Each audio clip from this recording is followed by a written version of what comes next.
नमस्कार दर्शक बंधु, आज जुलाई 11 तारिख शुक्रवार। आज दिन जाकर टॉप 10 गुरुत्वपूर्ण खबर उपर आसंतु नजर पकेइबा। देश विदेशरू आरंभ करी ओडिशार समस्त गुरुत्वपूर्ण खबर जानिपारिबे एही चैनल माध्यम रे। ता पूर्वरु चैनल रे नुआ आसिथिले चैनल को सब्सक्राइब करी पाखरे थिबा बेल आइकन को ऑन करी दियंतु एवं आपण केउं जिल्लारू हमर वीडियो को देखुछन्ती कमेंट रे निश्चय लिखंतु। तेबे आसंतु संपूर्ण खबर उपर नजर पकेइबा। आजिर प्रथम खबर, पुलिस रो सुरक्षा बल भितर बेतनाटी अंचल रे पहुंचिला एकाधिक तेल टैंकर। ओडिशा ड्राइवर महासंघ 6 दफा दाबी रे चलीथिबा धर्मघट तृतीय दिन रे पहुंचिथिबा बेले बेतनाटी ब्लॉक रो ओडिशा ड्राइवर महासंघ पक्षरु 18 नंबर जातीय राजपथ पास बेसिंगा थाना अधीन बगलपुर ठारे शताधिक ड्राइवर एकत्रित होई धर्मघट रे बसिछन्ती। तेबे ड्राइवर महासंघ रे एही धर्मघट पई बेतनाटी ओ बड़साई अंचल रे थिबा एकाधिक तेल टांकी गुड़िकर पेट्रोल और डीजेल सरी सरी टांकी खाली हेबाकु बसिथिबा बेले चिंतित थिले टांकी मालिक माने, जेउथि पई आसुथिबा तेल समस्या को आखि आगे रे रखी आज भोर सखाळु बेतनाटी अंचलर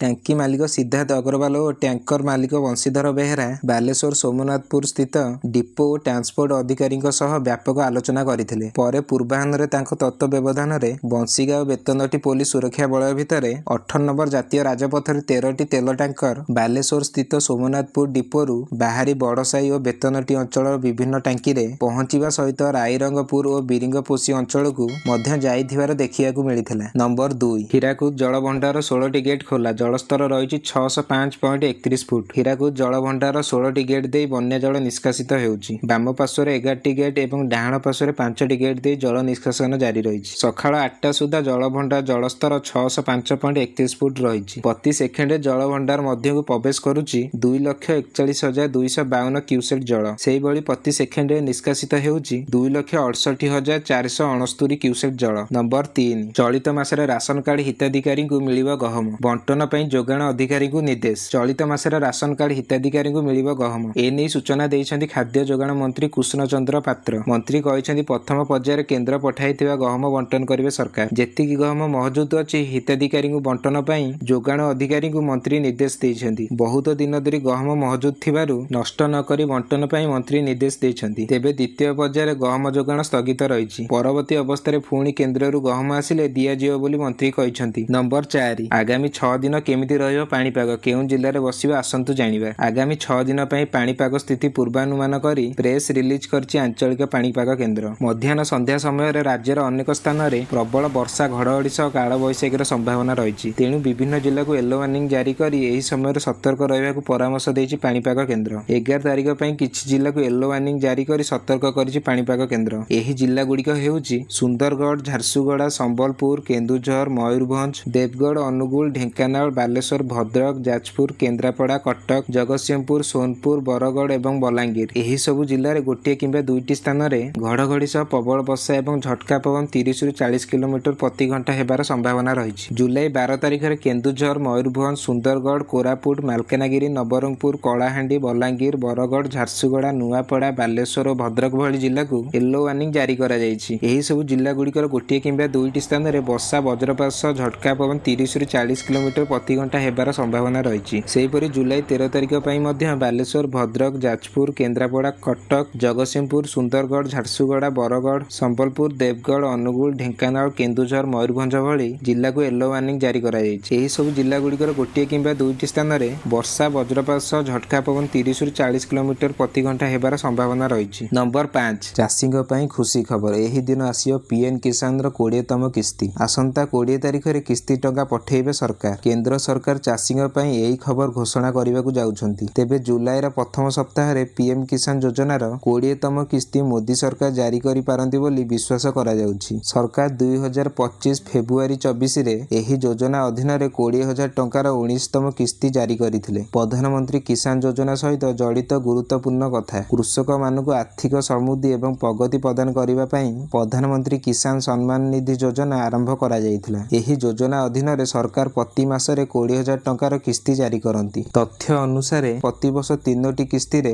6,000 ଟଙ୍କା ସ୍ଥାନାନ୍ତର କରାଯାଏ। 2019ରୁ ଚାଷୀମାନେ ଏହି ଯୋଜନାରୁ ଉପକୃତ ହୋଇ ଆସୁଛନ୍ତି। ସରକାରୀ ରିପୋର୍ଟ ଅନୁଯାୟୀ ଏହି ଯୋଜନାରେ 12 କୋଟିରୁ ଅଧିକ ଚାଷୀ ତାଲିକାଭୁକ୍ତ। ଯଦି ଆପଣ ଯୋଗ୍ୟ ତେବେ ଆପଣ ଏହି ଯୋଜନାରେ ଲିଙ୍କ ହୋଇନାହାନ୍ତି ତେବେ ଆପଣ ତୁରନ୍ତ ପଞ୍ଜୀକୃତ ହୋଇପାରିବେ। ନମ୍ବର 6 ସୁବର୍ଣ୍ଣରେଖା ଉପରମୁଣ୍ଡରେ ବର୍ଷା, ସନ୍ଧ୍ୟା ସୁଦ୍ଧା ରାଜଘାଟରେ ଟପିବ ବିପଦ ସଂକେତ। ବନ୍ୟାକୁ ନେଇ ସର୍ବୋଚ୍ଚ ଯନ୍ତ୍ରୀଙ୍କ ପ୍ରତିକ୍ରିୟା। କହିଲେ ମହାନଦୀର ଉପରମୁଣ୍ଡରେ ନାହିଁ ବର୍ଷା। ସୁବର୍ଣ୍ଣରେଖାରେ ଗତ 2 ଦିନରେ ଉପରମୁଣ୍ଡରେ ବର୍ଷା ଯୋଗୁଁ ଆଜି ସନ୍ଧ୍ୟା ସୁଦ୍ଧା ରାଜଘାଟରେ ବିପଦ ସଂକେତ ଉପରକୁ ଯିବ। ସୁବର୍ଣ୍ଣରେଖା ଉପରମୁଣ୍ଡରେ ବର୍ଷା ହୋଇଥିବାରୁ ବନ୍ୟା ସମ୍ଭାବନା ଅଛି। ମହାନଦୀର 16ଟି ଗେଟ୍ରେ ପାଣି ଛଡ଼ାଯାଉଛି। ଜଳ ଧାରଣାକୁ ଦେଖି ଗେଟ୍ ଖୋଲିବା କି ବନ୍ଦ ନିଷ୍ପତ୍ତି ନିଆଯିବ। ବର୍ତ୍ତମାନ ମହାନଦୀ ଉପରମୁଣ୍ଡରେ ବର୍ଷା ନାହିଁ। ବ୍ରାହ୍ମଣୀର 2ଟି ଗେଟ୍ରେ ଜଳ ନିଷ୍କାସନ ଚାଲିଛି। କଣାସରରେ ବନ୍ୟା ନାହିଁ। ମୁଣ୍ଡଳୀର ପାଣି ଦୟାନଦୀକୁ ଯାଉଥିବାରୁ କିଛି ତଳିଆ ଅଞ୍ଚଳରେ ପାଣି ପଶିଛି, ହେଲେ ତାହା ବନ୍ୟା ନୁହେଁ। ମୁଣ୍ଡଳୀର ବନ୍ୟା ପାଣି ଦୟାନଦୀରେ ମିଶିଲେ ଜଳ ପ୍ରଦୂଷଣ କମିବ। ନମ୍ବର 7 ରାତିରେ ବର୍ଷା, ସକାଳେ ଭୂକମ୍ପ, ଦିଲ୍ଲୀରେ ପ୍ରକୃତିର ତାଣ୍ଡବ। ରାତି ତମାମ ବର୍ଷା ପରେ ସକାଳୁ ସକାଳୁ ଥରିଲା ଦିଲ୍ଲୀ। ଦେଶର ରାଜଧାନୀକୁ ଲାଗିଲା ଭୂକମ୍ପର ଝଟକା।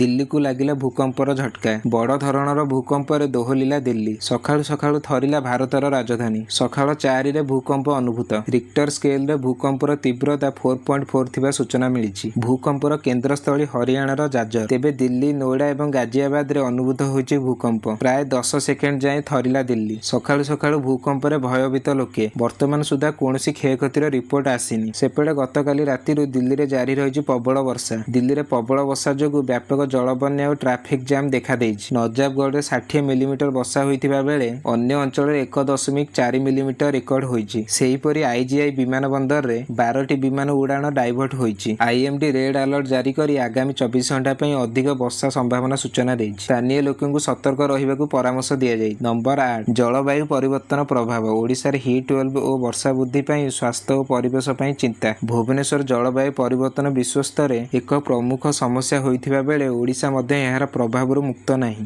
ବାୟୁମଣ୍ଡଳର ତାପମାତ୍ରା ବୃଦ୍ଧି ହେତୁ ରାଜ୍ୟରେ ହିଟ୍ ୱେଭ୍ ତୀବ୍ରତା ବଢ଼ୁଛି। ରାତିରେ ମଧ୍ୟ ତାପମାତ୍ରା ବୃଦ୍ଧି ପାଉଛି, ଯାହା ସ୍ୱାସ୍ଥ୍ୟ ଉପରେ କୁପ୍ରଭାବ ପକାଉଛି। ଏହା ଫଳରେ ମୃତ୍ୟୁ ସଂଖ୍ୟା ବଢ଼ୁଛି। 1 ଡିଗ୍ରୀ ତାପମାତ୍ରା ବୃଦ୍ଧି ସହ 7% ଆର୍ଦ୍ରତା ବଢ଼ୁଥିବାରୁ ସ୍ୱାସ୍ଥ୍ୟ ସମସ୍ୟା ତୀବ୍ରତର ହେଉଛି। ମଣିଷ ସହ ପଶୁପକ୍ଷୀ ଏହାର ପ୍ରଭାବ ଭୋଗୁଛନ୍ତି। ଚଳିତ ମୌସୁମୀରେ ଓଡ଼ିଶାରେ ସାଧାରଣଠାରୁ ଅଧିକ ବର୍ଷା ହେବାର ସମ୍ଭାବନା ରହିଛି। ଭାରତୀୟ ମୌସୁମୀ ବିଭାଗ ଆଇଏମଡିର ମହାନିର୍ଦ୍ଦେଶକ ଡକ୍ଟର ମୃତ୍ୟୁଞ୍ଜୟ ମହାପାତ୍ରଙ୍କ ଅନୁଯାୟୀ ଅଧିକ ଲଘୁଚାପ ଓ ସାମୁଦ୍ରିକ ଜୁଆର ଯୋଗୁଁ ଓଡ଼ିଶା ଓ ଦକ୍ଷିଣ ଓଡ଼ିଶା ମହାନଦୀ, ଗୋଦାବରୀ, କୃଷ୍ଣା ନଦୀ ଅବବାହିକାରେ ପ୍ରବଳ ବର୍ଷା ହେବ। ଏସବୁ ଅଞ୍ଚଳରେ ନିରୀକ୍ଷଣ ଆବଶ୍ୟକ। ଉପକୂଳବର୍ତ୍ତୀ ରାଜ୍ୟ ହୋଇଥିବାରୁ ବିଜୁଳି ଓ ଘଡ଼ଘଡ଼ିର ପରିମାଣ ବଢ଼ୁଛି। ଉତ୍ତର ବଙ୍ଗୋପସାଗରରେ ଅଧିକ ଲଘୁଚାପ ସୃଷ୍ଟି ହୋଇଥିବା ବେଳେ ଡିପ୍ ଡିପ୍ରେସନ କମୁଛି। ଚଳିତ ବର୍ଷ ଜୁଲାଇରେ 70%ରୁ ଅଧିକ ବର୍ଷା ରେକର୍ଡ ହୋଇଛି, ଯାହା ମୌସୁମୀରେ 35% ଅଧିକ ବର୍ଷା ଦର୍ଶାଉଛି। ଆରବ ସାଗରରେ ବାତ୍ୟାର ସଂଖ୍ୟା ବଢ଼ୁଛି, କିନ୍ତୁ ଏହା ଧୀରେ ଗତି କରୁଛି। ପୂର୍ବ 3 ଘଣ୍ଟାରେ ଉପକୂଳ ଅତିକ୍ରମ କରୁଥିବା ବାତ୍ୟା ଏବେ 6 ଘଣ୍ଟା ଲାଗୁଛି, ଯାହା ଉପକୂଳ ଅଞ୍ଚଳରେ ଅଧିକ କ୍ଷୟକ୍ଷତି ଘଟାଉଛି। ଅତି ପ୍ରବଳ ବର୍ଷା, ସାମୁଦ୍ରିକ ଜୁଆର ଓ ପବନର ପ୍ରଭାବ ମଧ୍ୟ ବଢ଼ୁଛି। ଡକ୍ଟର ମହାପାତ୍ର କହିଛନ୍ତି ସୁବର୍ଣ୍ଣରେଖା ନଦୀରେ ବିଶେଷ ବନ୍ୟା ପରିସ୍ଥିତି ଦେଖାଦେଇଥିଲା। ବର୍ତ୍ତମାନ ଝାଡ଼ଖଣ୍ଡ ନିକଟରେ ଏକ ଲଘୁଚାପ କ୍ଷେତ୍ର ପଶ୍ଚିମ ଓ ଉତ୍ତର ପଶ୍ଚିମ ଦିଗକୁ ଗତି କରୁଛି। ଓଡ଼ିଶାରେ ବର୍ଷାର ପରିମାଣ କମିଥିବା ବେଳେ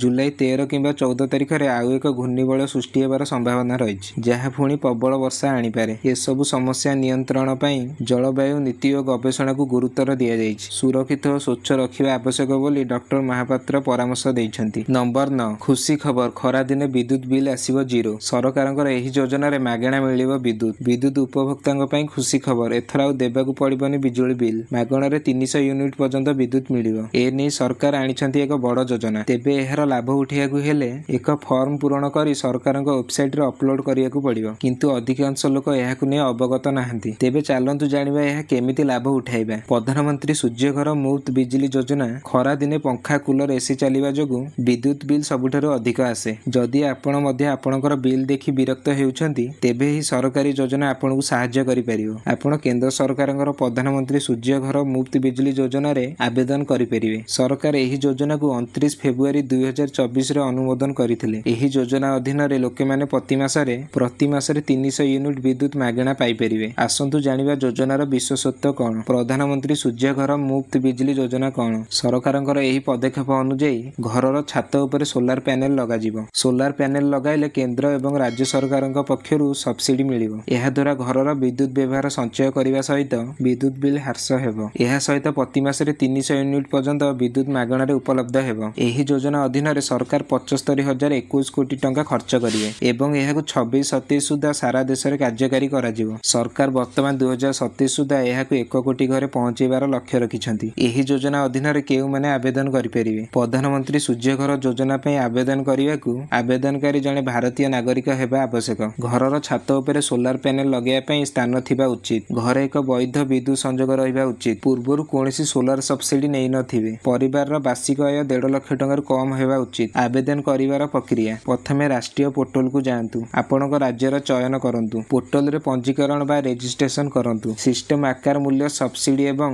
ବିକ୍ରେତା ମୂଲ୍ୟାଙ୍କ ପରି ସୂଚନା ଦେଖନ୍ତୁ। ଏକ ରେଜିଷ୍ଟର ସୋଲାର ବାଛନ୍ତୁ ଏବଂ ସୋଲାର ୟୁନିଟ ଇନଷ୍ଟଲ କରନ୍ତୁ। ନମ୍ବର 10, ତାରିଖ ଘୋଷଣା: ଖାତାକୁ ଆସିବ ସୁଭଦ୍ରା ତୃତୀୟ କିସ୍ତି ଟଙ୍କା। ମାତ୍ର ଏତିକି ଦିନ ରହିଲା। ଖାତାକୁ ଆସିବ ସୁଭଦ୍ରା ଯୋଜନାର ତୃତୀୟ କିସ୍ତି ଟଙ୍କା। ରାଜ୍ୟର କୋଟିଏରୁ ଅଧିକ ମହିଳାଙ୍କ ଖାତାକୁ ଆସିବ ଟଙ୍କା। ପୂର୍ବରୁ 2ଟି ପର୍ଯ୍ୟାୟରେ 10,000 ଟଙ୍କା ମିଳିସାରିଛି। ଆଉ କିଛି ଦିନ ପରେ ସୁଭଦ୍ରା ତୃତୀୟ କିସ୍ତି ଟଙ୍କା ହିତାଧିକାରୀଙ୍କ ଖାତାକୁ ଆସିବ। ଏନେଇ ତାରିଖ ଘୋଷଣା କରିଛନ୍ତି ରାଜ୍ୟ ସରକାର। ମୋହନ ସରକାରଙ୍କ ଫ୍ଲାଗସିପ୍ ସ୍କିମ୍ ସୁଭଦ୍ରା ଯୋଜନାରେ 2ଟି କିସ୍ତି ଟଙ୍କା ହିତାଧିକାରୀଙ୍କ ଖାତାକୁ ଆସିସାରିଛି। 2ଟି କିସ୍ତିରେ ମୋଟ 10,000 ଟଙ୍କା ପାଇସାରିଛନ୍ତି 1 କୋଟିରୁ ଅଧିକ ହିତାଧିକାରୀ। ସମସ୍ତ ଯୋଗ୍ୟ ହିତାଧିକାରୀଙ୍କ ନିକଟରେ ଯେଭଳି ଭାବେ ସୁଭଦ୍ରା ପହଞ୍ଚି ପାରିବ ସେ ନେଇ ଯୋଜନାକୁ କ୍ରିୟାନ୍ୱୟନ କରିବାକୁ ଲଗାତାର ଭାବେ ପ୍ରୟାସ କରିଛନ୍ତି ସରକାର। ତେବେ ତୃତୀୟ କିସ୍ତି ଟଙ୍କା କେବେ ଆସିବ, କେଉଁମାନେ ପାଇବେ? ଅଯୋଗ୍ୟ ହିତାଧିକାରୀଙ୍କ ସର୍ଭେ ପରେ ତୃତୀୟ କିସ୍ତି ଟଙ୍କା ଦିଆଯିବ। ସମସ୍ତ ଯୋଗ୍ୟ ହିତାଧିକାରୀଙ୍କ ନିକଟରେ ସୁଭଦ୍ରା ଯୋଜନା ଟଙ୍କା ପହଞ୍ଚିବା ନେଇ ପୂର୍ବରୁ ଘୋଷଣା କରିଛନ୍ତି ରାଜ୍ୟ ସରକାର। ଆସନ୍ତା ରାକ୍ଷୀ ପୂର୍ଣ୍ଣିମା ଅର୍ଥାତ୍ ଅଗଷ୍ଟ 9 ତାରିଖରେ